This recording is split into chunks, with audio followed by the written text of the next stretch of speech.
Welcome to Hindi time. ఈరోజు మనం ఈ వీడియోలో స్పోకెన్ హిందీకి సంబంధించిన కొన్ని వాక్యాలు నేర్చుకుందాము. ఓకేనా, స్టార్ట్ చేద్దామా. నేను చూడలేను. ఇన్ హిందీ మై దేఖ్ నహీ సక్తా. నేను అంటే మై, చూడలేను అంటే దేఖ్ నహీ సక్తా. నేను చూడలేను. ఇన్ హిందీ మై దేఖ్ నహీ సక్తా. In English I can't see. నేను చదవలేను. ఇన్ హిందీ మై పढ़ नहीं सकता. నేను అంటే మై, చదవలేను అంటే పढ़ नहीं सकता. నేను చదవలేను. ఇన్ హిందీ మై పढ़ नहीं सकता. In English I can't read.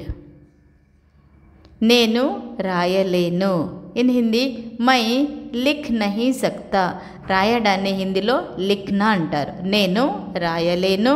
In Hindi మై లిఖ్ నహీ సక్తా. In English I can't write. నేను పట్టుకోలేను. ఇన్ హిందీ మై పకड़ నహీ సక్తా. సపోజ్ ఏదైనా వస్తువులు పట్టడానికి కానీ ఎప్పుడు కానీ మనం ఈ పదాన్ని ఉపయోగిస్తూ ఉంటాము. నేను పట్టుకోలేను. ఇన్ హిందీ మై పకड़ నహీ సక్తా.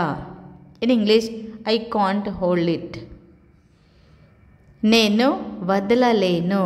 ఇన్ హిందీ మై छोड़ नहीं सकता. వదలడాన్ని छोड़ना అంటారు. నేను వదలలేను. ఇన్ హిందీ మై छोड़ नहीं सकता. In English I can't live. నేను ఉండలేను. ఇన్ హిందీ మై నహీ రహ సక్తా. నేను అంటే మై, ఉండలేను అంటే నహీ రహ సక్తా అంటారు. మై రహ్ నహీ సక్తా రెండు విధాలుగా అనొచ్చు. మై రహ్ నహీ సక్తా లేదా మై నహీ రహ సక్తా రెండు విధాలుగా అంటారు. నేను ఉండలేను. ఇన్ హిందీ మై రహ్ నహీ సక్తా లేదా మై నహీ రహ సక్తా. In English I can't stay. Video like చేయండి, షేర్ చేయండి. మీకు ఏమైనా డౌట్స్ ఉంటే కామెంట్ సెక్షన్లో కామెంట్ చేయండి.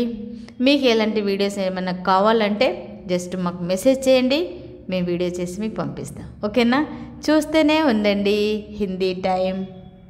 Thank you.